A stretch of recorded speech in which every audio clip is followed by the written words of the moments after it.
The New Orleans air, thick as molasses and twice as sticky, clung to Detective Mark Dubois' skin as he stepped out of his unmarked Crown Vic. It was the kind of August night that made you sweat in places you didn't know you had. A humidity that promised either a thunderstorm or damnation. Tonight, it felt like it had delivered the latter. The French Quarter was just a few blocks away, its neon glow painting the low-hanging clouds a lurid shade of pink and purple, the distant mournful wail of a saxophone weaving through the oppressive heat. But here, in the piss and garbage-scented alley behind the Velvet Shadow Lounge, there was no music, only the discordant symphony of buzzing flies and the crackle of police radios. Two patrol cops, O'Malley and Thibodeau, stood near the yellow tape, their expressions a familiar cocktail of boredom and disgust. "Morning, Mark," O'Malley grunted, not bothering to hide a yawn. "Looks like we got another one." Quarter Girl played her cards wrong.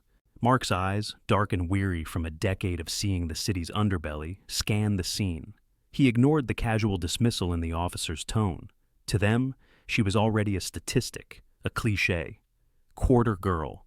The label dripped with judgment, conjuring images of bad choices and cheap thrills.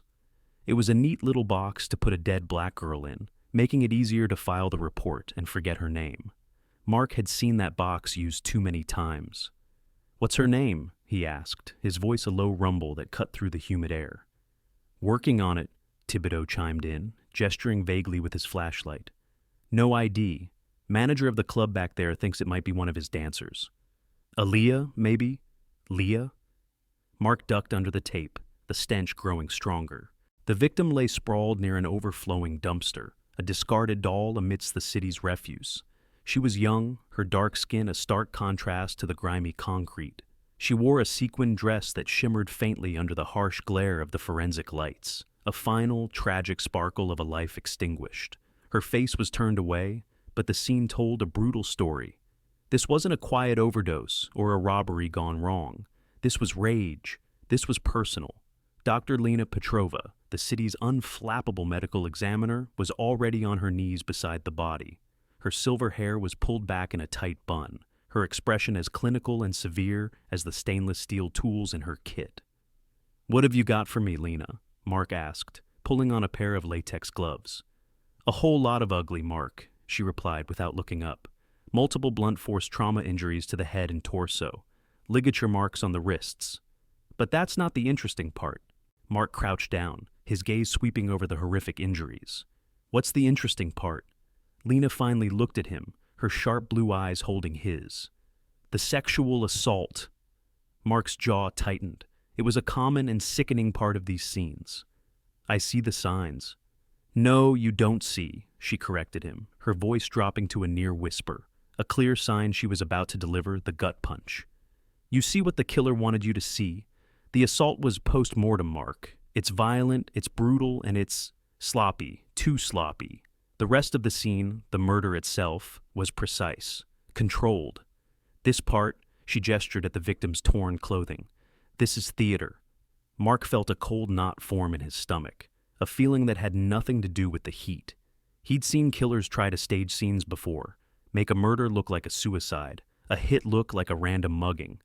But this was different, more perverse. "What are you saying, Lena?" She stood up, wiping her gloved hands on a sterile cloth. "I'm saying our killer murdered her, and then, after she was dead, he brutalized her body. He used a foreign object, not himself. There's no semen, no biological material from the attacker. He tore her clothes, inflicted injuries meant to mimic a savage rape. It's a forensic countermeasure. He wasn't trying to get off. He was trying to contaminate the scene. He was trying to erase someone else." The distant saxophone suddenly sounded like a scream. Mark stared at the body of the girl they called Leah. O'Malley and Thibodeau saw a cautionary tale about the dangers of the nightlife. Mark saw the opening act of something far more sinister. The killer hadn't just taken her life, he had tried to obliterate her truth, to bury another man's sin under a mountain of manufactured depravity. And in a city built on secrets, Mark knew the deepest ones were always protected by the most vicious monsters. This wasn't just a murder, it was a cover-up, written in blood.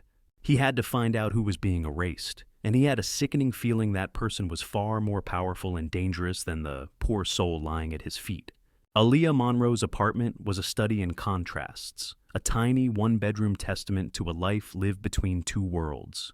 Located in the Marigny, just a stone's throw from the quarter's chaos, but a world away in spirit, the building was old and a little tired, the scent of chicory coffee and damp plaster hanging in the air. Mark Dubois walked through the door that had been forced open by the landlord and was immediately struck by the order within the chaos of Aaliyah's life. The main room was small but meticulously clean. On one wall, posters of jazz legends, Nina Simone, Billie Holiday, Ella Fitzgerald, looked down with knowing eyes. A beat-up acoustic guitar leaned in a corner, and a stack of composition notebooks filled with handwritten lyrics sat on a small desk. This was the room of a dreamer, but on the kitchenette counter, a stack of instant noodle packets sat next to a single, elegant bottle of champagne, the expensive kind with a French label. In her closet, a few cheap fast fashion outfits were crammed beside a designer handbag that cost more than 2 months' rent for this place. Mark saw it all the time, the siren song of a life just out of reach, offered up in tantalizing, expensive pieces by men who saw women like Aaliyah as a temporary indulgence. He found her friend, a fellow dancer named Chloe, sitting on the stoop outside, her face streaked with tears and cheap mascara. She clutched a vape pen in her trembling hand, like a lifeline. "She wasn't like the other girls, you know," Chloe said, her voice raspy. Leah. She hated that place. She called it her penance. She was saving up. For music school, maybe in New York. She had a voice, detective. A real voice. The kind that could break your heart. "Did she have any enemies?" Mark asked gently, leaning against the railing. "Anyone who would want to hurt her?" Chloe let out a bitter, humorless laugh. "In our line of work, the list of creeps is a mile long. But an enemy? Someone who hated her? No. Everyone loved Leah. She had this light." Her eyes clouded over. "But there was this guy, the one who gave her the bag, the fancy dinners. She never told me his name, just that he was important, powerful, and married, of course. They always are." This was the part of the story Mark was expecting.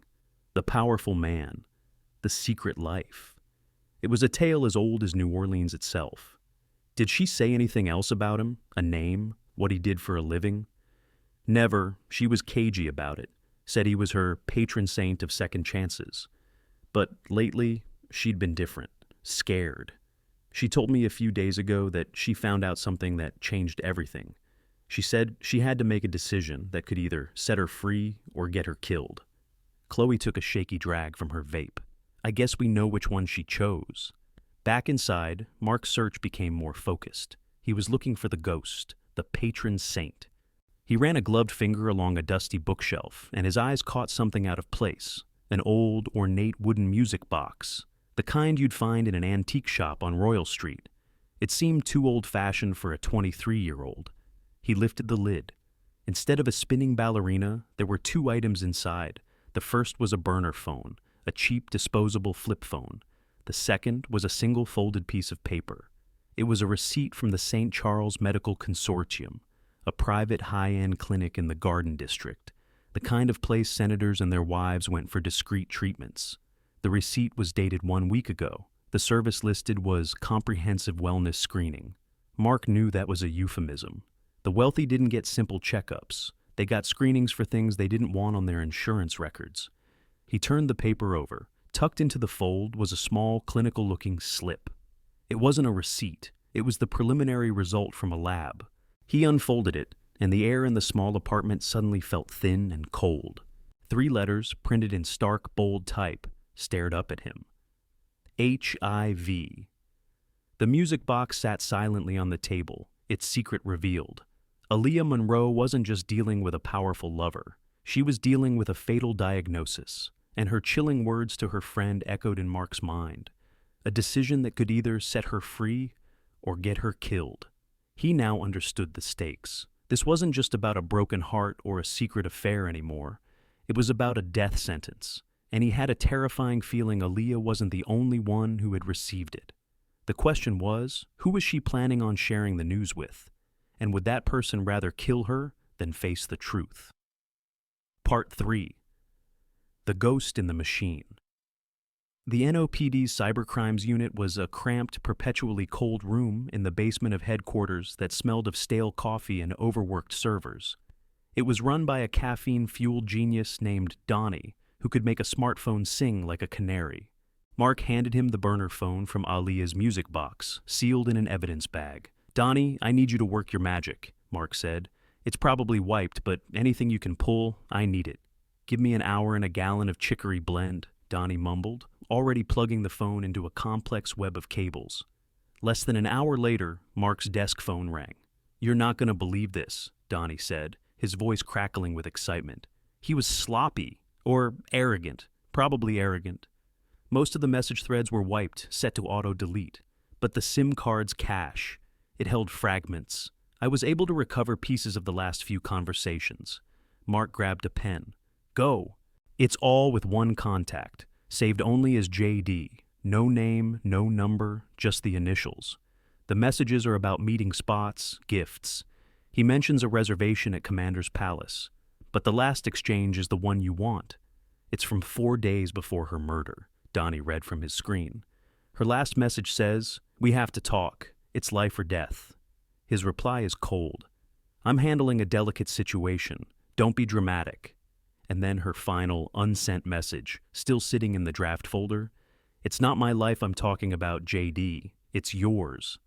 A chill went down Mark's spine. "It's yours.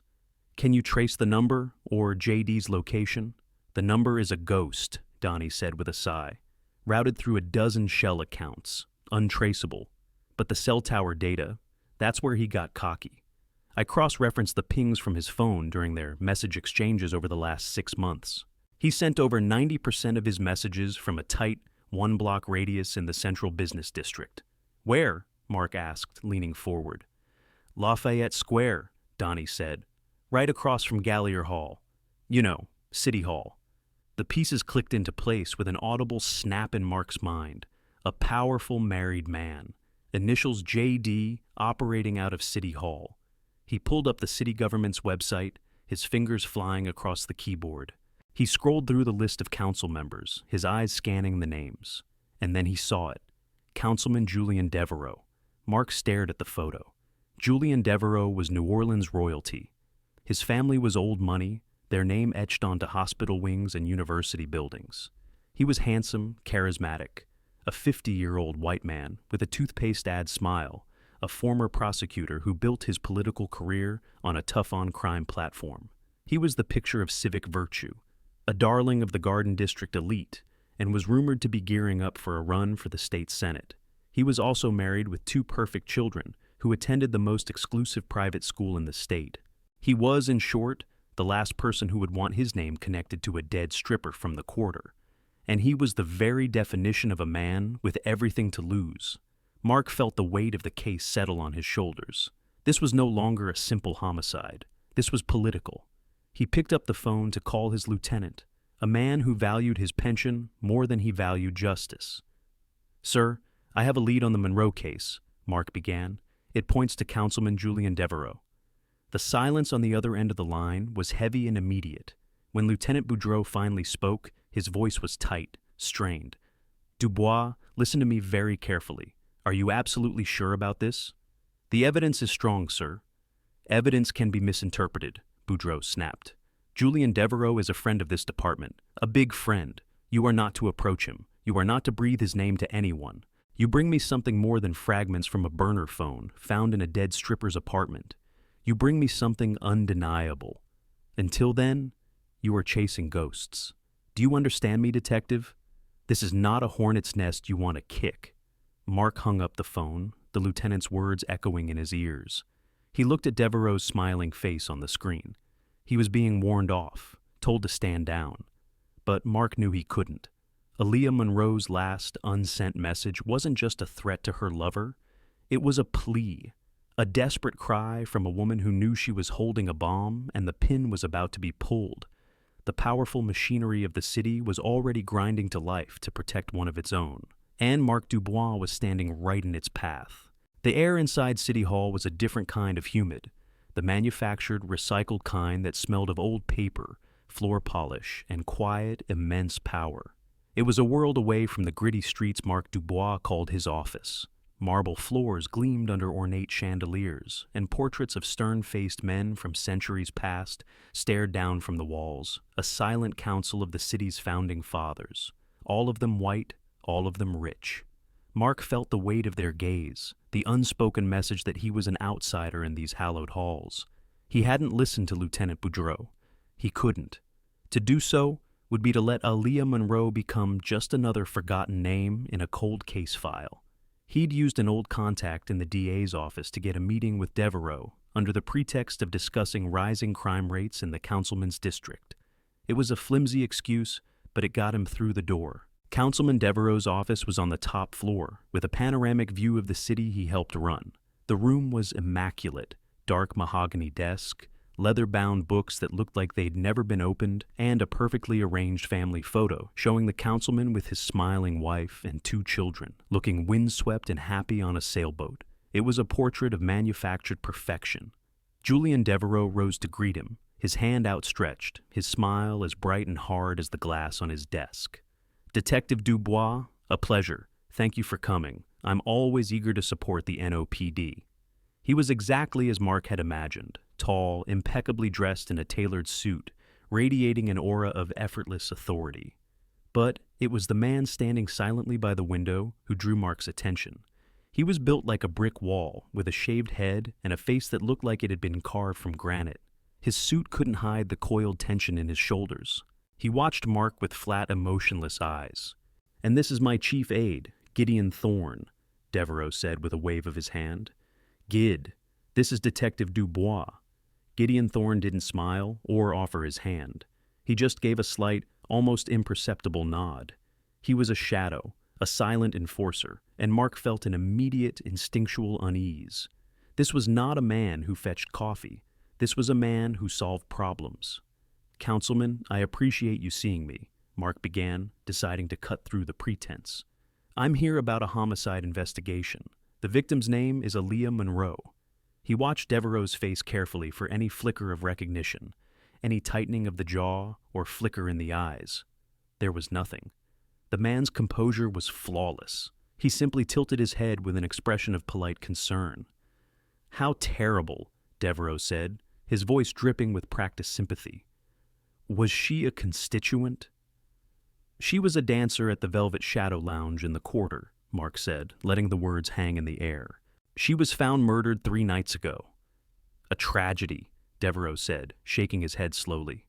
"The violence in this city, it's why I'm pushing so hard for more police funding. But I'm afraid I don't see the connection. Why bring this to me?" Mark pulled a small photo of Aaliyah from his jacket pocket and slid it across the polished desk. It was her driver's license photo, a picture of a smiling, vibrant young woman, not the broken doll from the alley. "Have you ever seen this woman, Councilman?" Devereaux picked up the photo, holding it by the edges as if it were contaminated. He studied it for a moment before placing it back on the desk. "No, I can't say that I have. A pretty girl. A shame." The denial was absolute, delivered with the casual confidence of a man who had never been successfully challenged in his life. By the window, Gideon Thorne remained perfectly still, but Mark felt his gaze like a physical weight. "That's strange," Mark pushed on, his voice even. "Because we have reason to believe you were in frequent contact with her. We recovered a phone. It contained messages between her and a contact saved as JD. The messages were sent from this very building." For the first time, a subtle shift occurred. Devereaux's smile didn't falter, but it became colder, sharper. "Detective, this building houses hundreds of employees. Many of them have the initials JD. Are you suggesting I'm the only one? That seems like a rather significant leap of logic based on a phone found at a crime scene." "It's more than a leap, sir," Mark said, holding the politician's gaze. "Her last message to you, or to JD, was, 'It's life or death.' Do you have any idea what she might have meant by that?" The temperature in the room seemed to drop 20 degrees. Devereaux slowly sat back down in his high-backed leather chair, a king returning to his throne. He steepled his fingers, his expression turning from one of polite concern to one of icy authority. "Detective Dubois," he said, his voice low and dangerous, "I think I understand what's happening here. You have a high-profile case, no leads, and you're looking for a shortcut.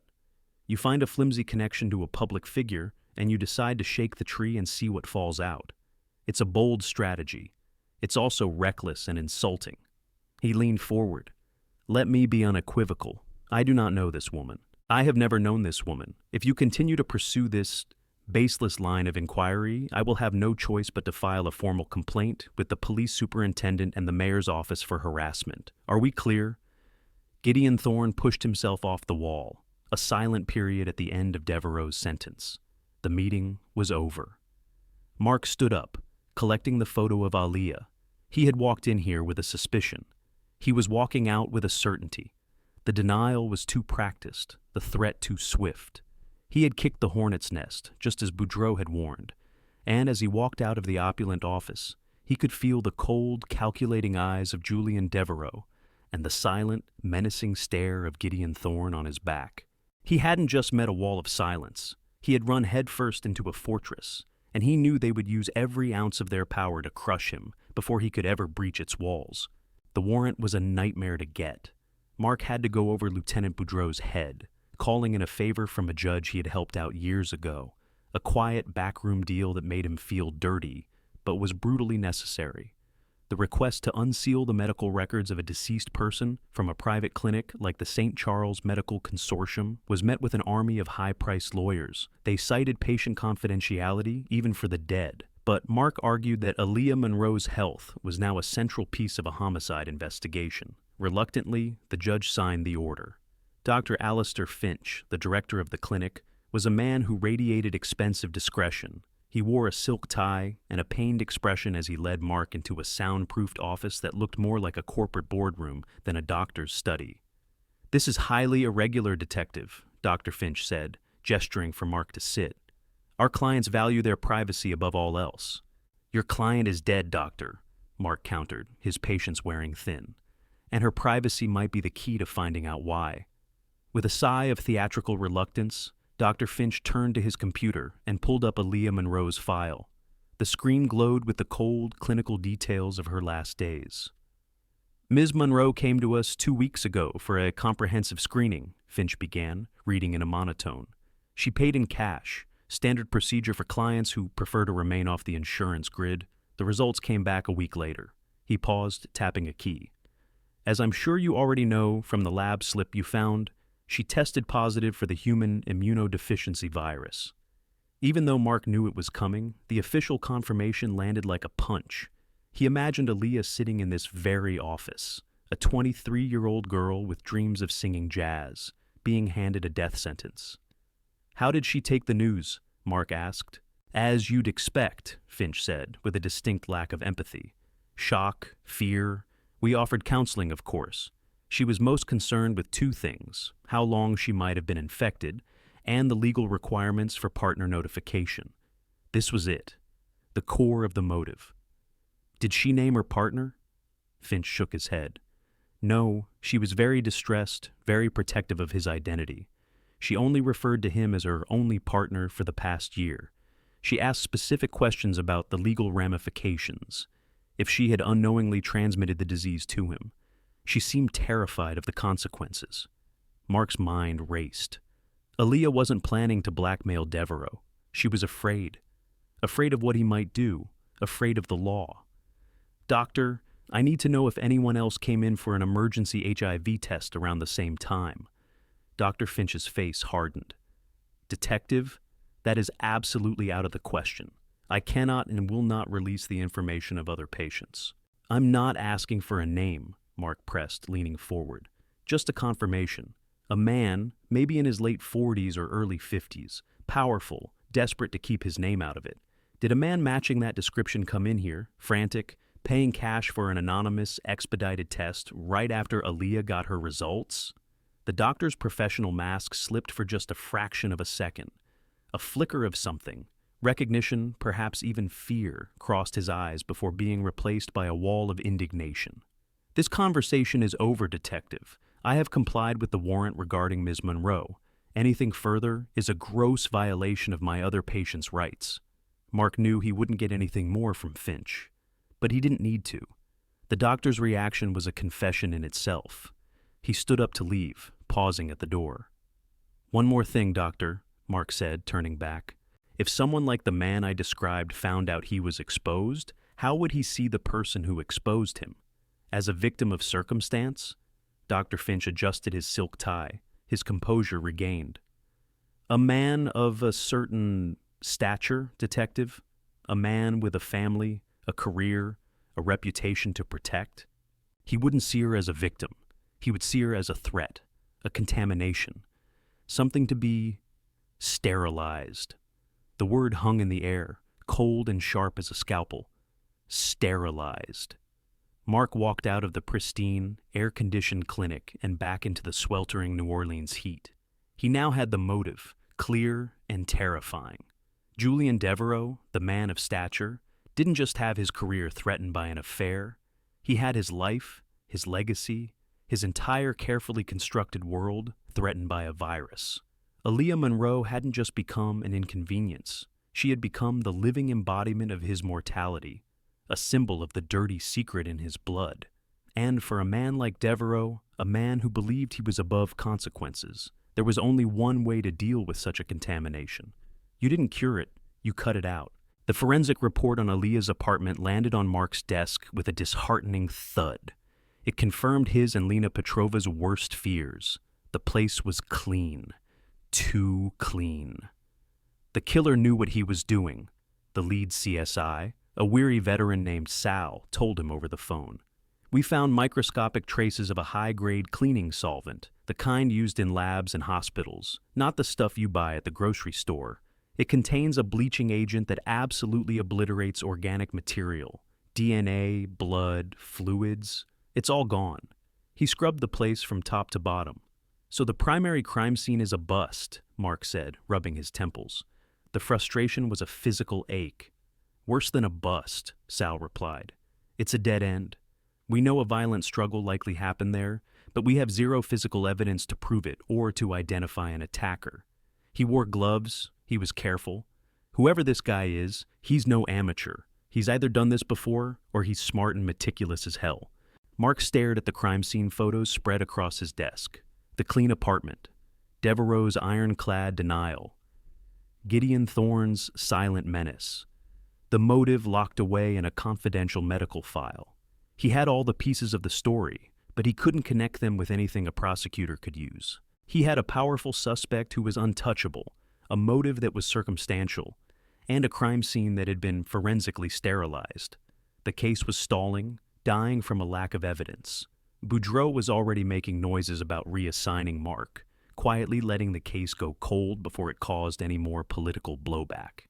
He thought of Aaliyah, of her lyrics about being heard, about her posters of singers who had turned their pain into art. The killer hadn't just cleaned a room.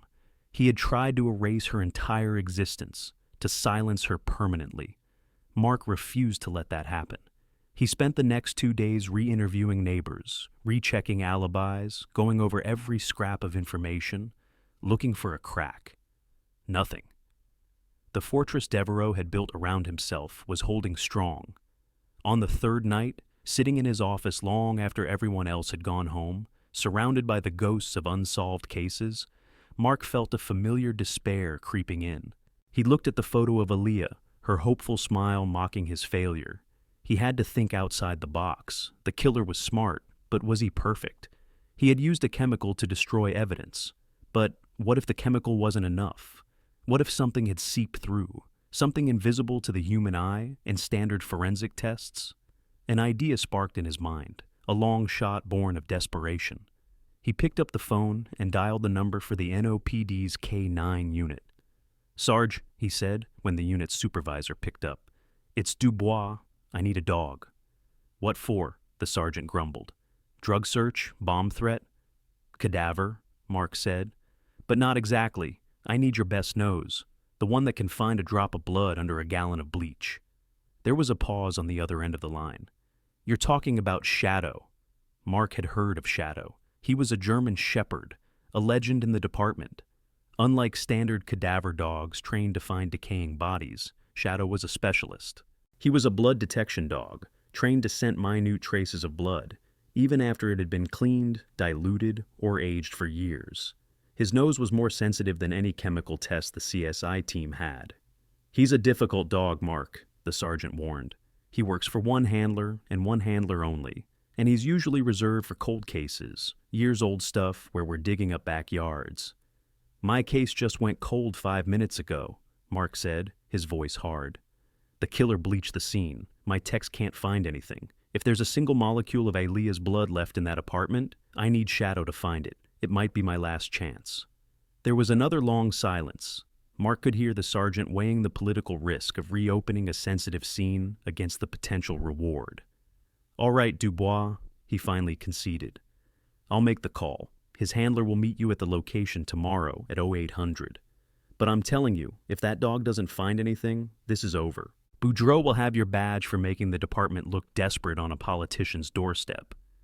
"Understood," Mark said, and hung up. He leaned back in his chair, a flicker of hope battling the exhaustion. It was a gamble. He was betting the entire case on the infinitesimal chance that a killer's meticulous cleanup wasn't perfect, and on the preternatural senses of a dog. He was bringing in an animal to fight a monster, hoping to find a whisper of evidence in a room that had been deliberately, brutally silenced. Part 7. The Shepherd's Sermon. The next morning, Aaliyah Monroe's apartment felt different. The forensic team had already packed up, leaving behind a sterile, impersonal space. The only sign of the life that had been lived there was the faint outline on the wall where her posters had been. The silence was heavy, expectant. Mark stood by the door with Shadow's handler, a quiet, wiry woman named Officer Rena Gallo. Shadow sat patiently at her feet, a magnificent German shepherd whose calm demeanor belied the incredible power of his senses. He wasn't like the barking, agitated dogs Mark was used to seeing at drug raids. Shadow was a professional, his intelligent eyes taking in the scene with a focused intensity. "The place was scrubbed with a chlorine-based solvent," Mark explained to Gallo. "We're looking for blood evidence the killer might have missed, specifically where the initial attack might have taken place." Gallo nodded, her focus entirely on her partner. She knelt down and spoke to Shadow in a low, calm voice, using a series of German commands. She presented him with a sealed vial containing a sterile cloth dabbed with Aaliyah's blood from the autopsy, the scent he was now tasked to find. Shadow sniffed it once, then looked up at her. "Ready." "Such," Gallo commanded. "Search." The dog began to work. He moved with a silent, deliberate grace that was mesmerizing to watch. He ignored the kitchen, the bathroom, the main living area. He swept through them methodically, his nose twitching, processing millions of scent particles per second. He was reading the history of the room in a language no human could comprehend. After 10 minutes, Mark started to feel the familiar dread of a dead end. The killer had been too good. The bleach had won. But then, Shadow's behavior changed. He was in the small bedroom nook. He'd passed over the bed and the closet, but he kept circling back to a small, unremarkable patch of hardwood floor next to the bed frame. He lowered his head until his nose was a millimeter from the floorboards, his tail giving a single, stiff wag. He then stopped, sat down, and let out one sharp, clear bark, looking directly at Gallo. It wasn't a sound of aggression, it was a sound of declaration. "Here." Mark and Gallo exchanged a look. "He's alerting," she said, her voice filled with a quiet pride. "There's something right there," Mark called in the forensic team, who had been waiting on standby. They descended on the small spot, their initial skepticism obvious. They sprayed the area with luminol. In the darkened room, a faint, almost imperceptible blue-green glow appeared, concentrated in the tiny seam between two floorboards. It was a ghost of a stain, no bigger than a thumbnail. "Son of a bitch," Sal, the lead CSI, whispered in the dark. "He's right. The killer had scrubbed the surface, but a single drop of blood must have seeped into the crack between the boards, protected from the bleach." It was the break Mark needed. They carefully pried up the section of flooring, bagging it as a priority piece of evidence. As the team worked, Mark's phone buzzed. It was an alert from the Financial Crimes Unit. He had put a flag on Julian Devereaux's accounts, another move that had earned him a reprimand. The report was concise. 2 days before Aaliyah's murder, Julian Devereaux had made a cash withdrawal from his private investment account. It wasn't a small sum for household expenses. It was $10,000 in cash. a clean, untraceable bundle of money. Mark looked from the email on his phone to the piece of flooring being carefully carried out of the room. The timeline was starting to look damning. Devereaux finds out he's been exposed to HIV. He panics. He withdraws a large sum of cash. 2 days later, Aaliyah is dead, and her apartment is scrubbed clean by someone who knew exactly how to destroy evidence. The $10,000 could have been for anything. Blackmail payment, a final gift to make her go away. Or was it a down payment? Was it the price Devereaux paid for silence? He looked over at Shadow, who was now sitting calmly by Gallo's side, accepting a quiet word of praise. The dog had done more than just find a speck of blood.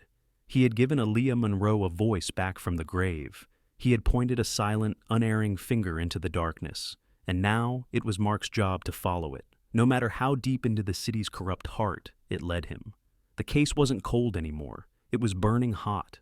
The preliminary DNA results from the bloodstain came back in less than 24 hours, flagged with the highest priority. Mark stood in the lab, the air humming with the sound of analytical machines, as the technician handed him the report. His heart pounded in his chest. This was it, the silver bullet, the undeniable evidence that would finally allow him to tear down Devereaux's wall of lies. He opened the folder, his eyes jumping straight to the bottom line. Match analysis. He read the words, and the world seemed to tilt on its axis. Suspect sample, Devereaux, Julian, does not match evidence sample, RO7B, floorboard. No match. The words were a physical blow. It was impossible. Every piece of the puzzle pointed to Devereaux.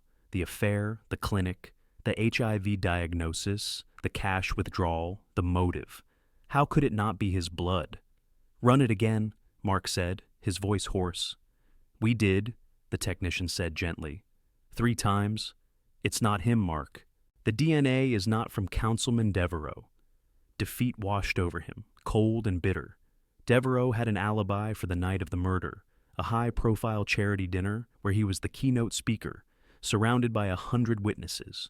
Mark had assumed it was a convenient cover, that he had hired someone to do his dirty work. But the bloodstain suggested a struggle. The killer had been in the room, had been close enough to bleed.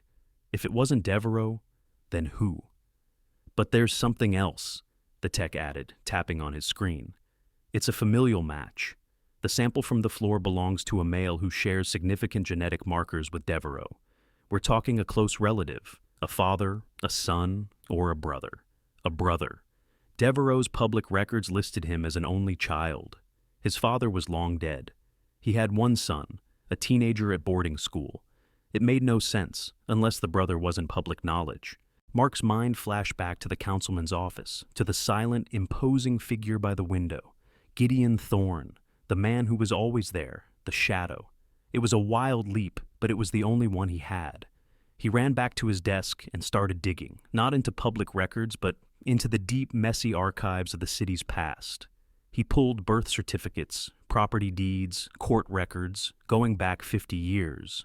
He was looking for a secret, a crack in the pristine facade of the Devereaux family dynasty. And then he found it, buried in a sealed adoption file from 45 years ago.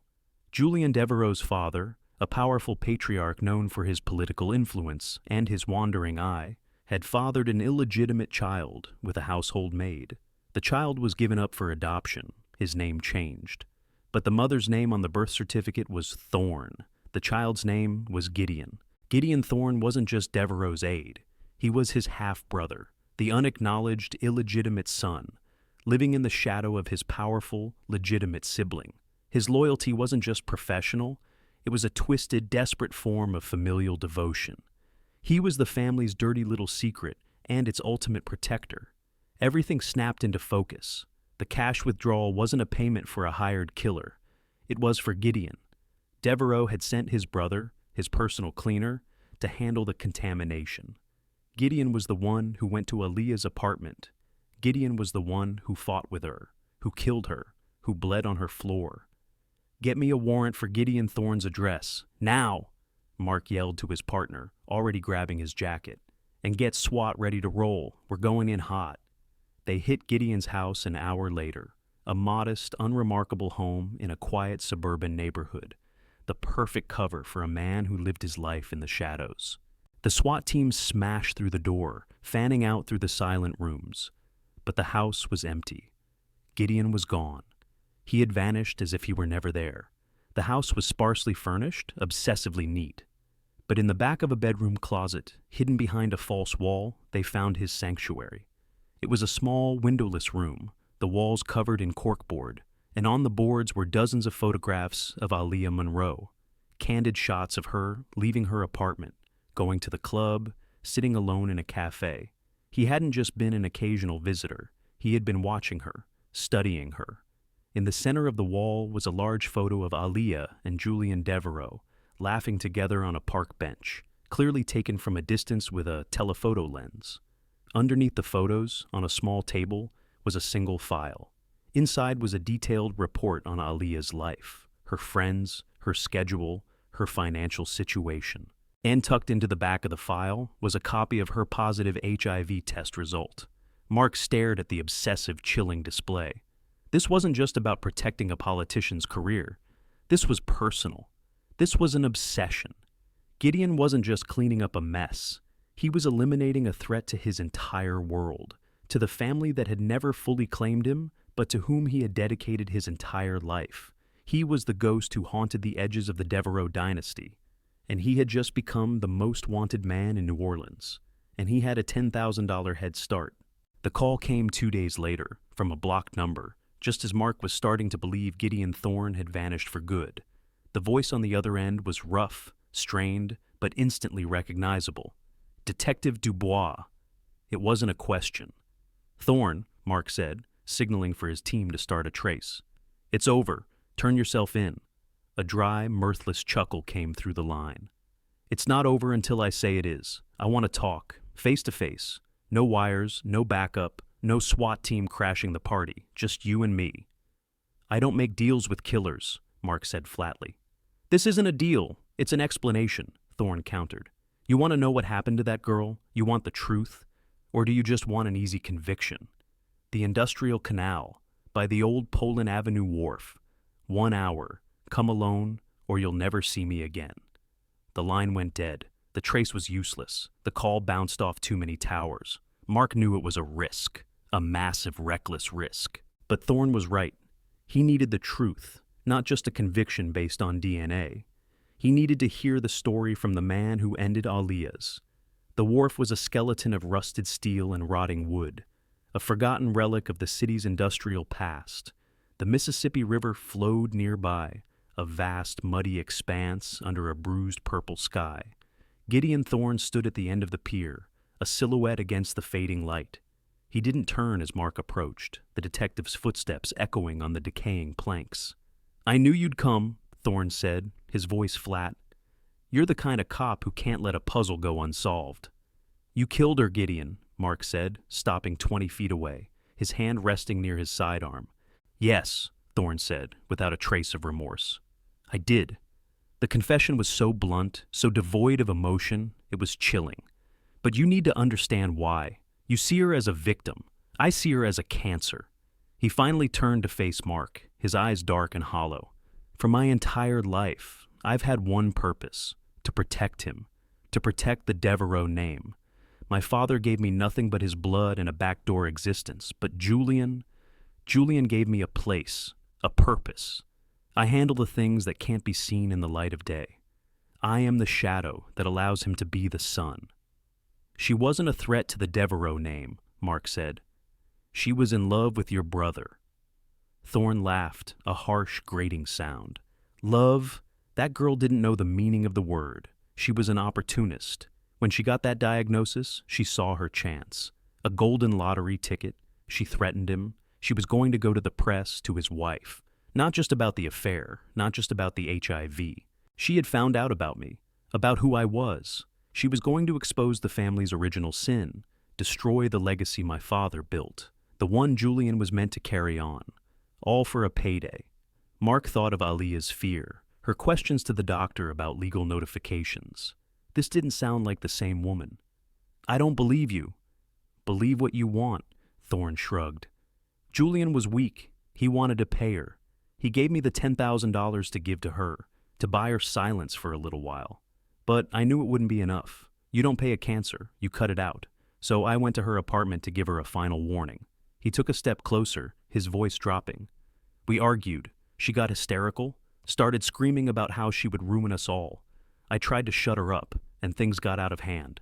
She fought back, scratched me. He unconsciously touched his forearm. I pushed her. She fell.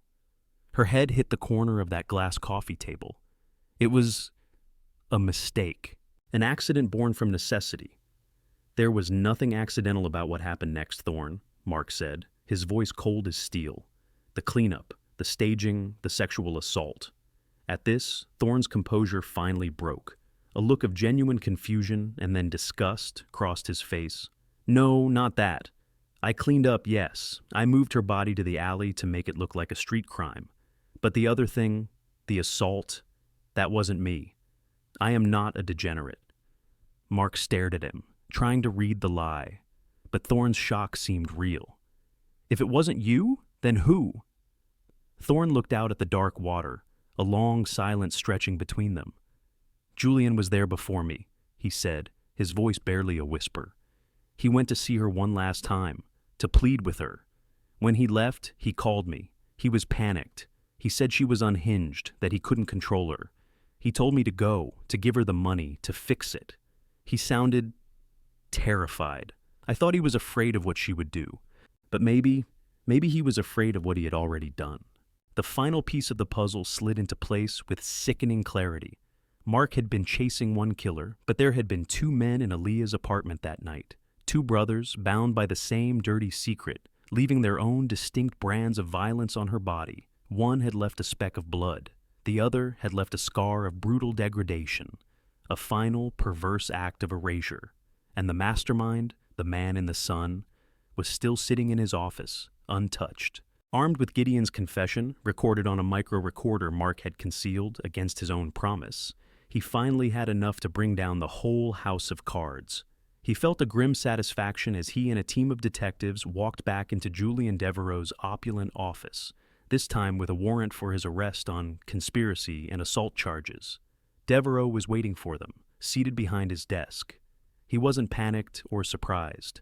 He was unnervingly calm. His high-priced lawyer, a man with a reputation for defending the indefensible, stood beside him.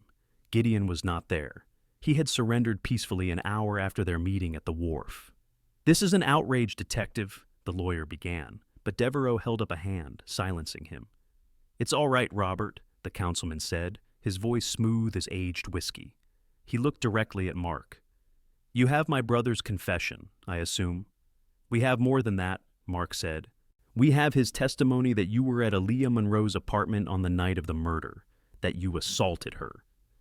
Devereaux leaned back in his chair, a slow, sad smile spreading across his face. It was a performance, and Mark knew it. This was the Julian Devereaux the public loved, charming, reasonable, and now tragically wronged. "Detective, I am not going to deny that I was there," he said, and the admission hung in the air, stunning the room into silence. "I am not going to deny that I had a relationship with Ms. Monroe. It was a terrible mistake, a lapse in judgment for which I will pay for the rest of my life. I was trying to end it. That's why I went to see her." He paused, his eyes glistening with unshed tears. "But the story my brother told you, it's a tragic fiction created by a troubled, deeply loyal man to protect me. You see, detective, Gideon wasn't just my aide. He was obsessed. With me, with my family, with the idea of protecting our name. When he found out about Aaliyah, he began to follow her. He saw her as a threat. He said she was blackmailing you," Mark stated, watching for a crack in the performance. "And she was," Devereaux said, nodding sadly. "When she received her diagnosis, she became desperate. She demanded $50,000 to keep quiet." He gestured to his lawyer, who slid a sleek tablet across the desk. "I have proof." The lawyer tapped the screen, and a recording filled the room. It was Aaliyah's voice, but it was distorted, angry. "50,000 is nothing to you, Julian. It's the price for your perfect life. You owe me that much, or I swear to God, everyone will know what a fraud you are."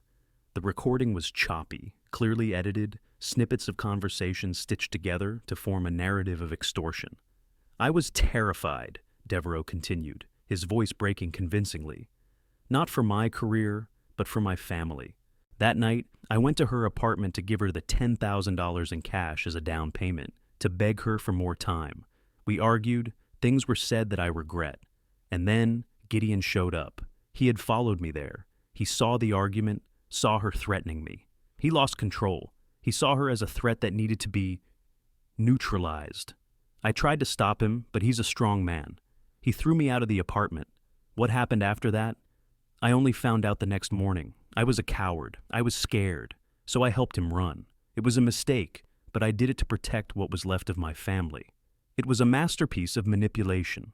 He admitted to the affair, the payment, his presence at the scene, facts Mark could prove, but he twisted them into a new shape.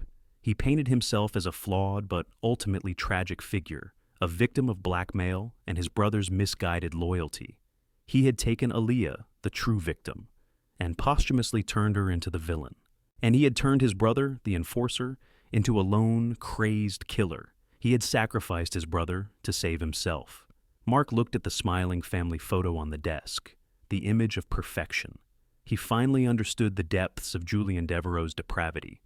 He wasn't just a killer or an adulterer. He was a sociopath, a master puppeteer who would burn down the world, and everyone in it, to protect his own reflection. The edited recordings, the carefully crafted story, it was all designed to create reasonable doubt, to muddy the waters so much that no jury could ever see the clear, simple truth. He placed the handcuffs on Devereaux's wrists, the metal clicking shut. The councilman didn't flinch. He simply looked at Mark with an expression of profound theatrical sorrow. "I know this looks bad, detective," he whispered, "but the truth will come out. I have faith in the system." Mark knew better. The system wasn't built for men like Aaliyah Monroe. It was built by and for men like Julian Devereaux. And Devereaux was about to use it to perform his greatest magic trick yet, making himself disappear from his own crime. The trials were a media circus, the story of the powerful politician and the dead stripper playing out on every news channel in the state. New Orleans loves a good scandal, and this one had it all: sex, secrets, money, and murder. But the story the public consumed was the one Julian Devereaux had written. Gideon Thorne, represented by a court-appointed lawyer, stuck to his story. He confessed to the killing, claiming it was an accident during a heated argument. He refused to implicate his brother any further, a final, pathetic act of loyalty. The prosecution, armed with the DNA evidence and his confession, easily secured a conviction. Gideon Thorne was sentenced to 25 years, to life for second-degree murder. The public saw him as a tragic, obsessive figure, and then they forgot about him. Julian Devereaux's trial was a different beast altogether. His legal team was a pack of sharks. They played the doctored recordings of Aaliyah, painting her as a vindictive blackmailer. They paraded a series of character witnesses who spoke of Devereaux's integrity and civic duty. The charges of assault and conspiracy were harder to prove without Gideon's cooperation. The jury, swayed by the image of a flawed but repentant man caught in a tragic situation, acquitted him of all charges related to the murder. He was found guilty of a lesser charge, obstruction of justice for helping his brother flee, and was given a slap on the wrist, probation, and a hefty fine that, for him, was pocket change. A week later, Julian Devereaux held a press conference on the steps of his Garden District mansion. With his tearful wife standing by his side, he announced his resignation from the city council. He spoke of needing to heal, to focus on his family, to atone for his personal failings. He looked directly into the cameras, a broken but noble man, and the city ate it up. They saw a story of redemption. Mark Dubois saw a monster getting away with it. Months later, Mark sat on a bench in Jackson Square, watching the street performers and the tourists, the vibrant, chaotic life of the city moving on as it always did. The case was closed. The files were stamped, the boxes archived. By the book, he had done his job. A killer was behind bars, but there was no sense of victory, only the bitter metallic taste of injustice. Gideon Thorne was a killer, yes, but he was a weapon. The man who had aimed him and pulled the trigger was a free man, likely already plotting his political comeback, his story of tragedy and resilience a new, powerful tool in his arsenal. Devereaux's HIV test, Mark had learned through a back channel, had come back negative. Aaliyah hadn't even infected him. She had died for a possibility, for a threat that never even materialized. He thought of Aaliyah, not the body in the alley, but the girl in the posters on the wall, the girl with a guitar and notebooks full of songs that would never be sung. Her dream had been to have her voice heard. In the end, it had been silenced, twisted, and used against her. His first partner on the force had told him something he never forgot. Justice and the law, Mark, they ain't the same thing. Our job is to follow the law. Justice, that's God's business. For a long time, Mark had refused to believe it. He believed in the truth, in the power of evidence to bring about a just result. But the case of Aaliyah Monroe had taught him a harder, more cynical lesson. It taught him that in a city like New Orleans, and a world like this, some people are born with so much power that they can create their own gravity, bending the law, the media, and even the truth to their will. Justice isn't blind. It peeks through the blindfold, and it often winks at the man in the more expensive suit. A street musician started playing a slow, mournful jazz tune on his trumpet, the notes hanging in the thick evening air. It was a beautiful, heartbreaking sound. It was the kind of song Aaliyah Monroe would have loved to sing. Mark closed his eyes and listened, knowing that his job wasn't just about solving the puzzle. It was about remembering the victims, about bearing witness to their stories, especially when no one else would. The law had failed Aaliyah Monroe, but Mark Dubois would remember her. And in a world of convenient lies, sometimes memory is the only true justice there is.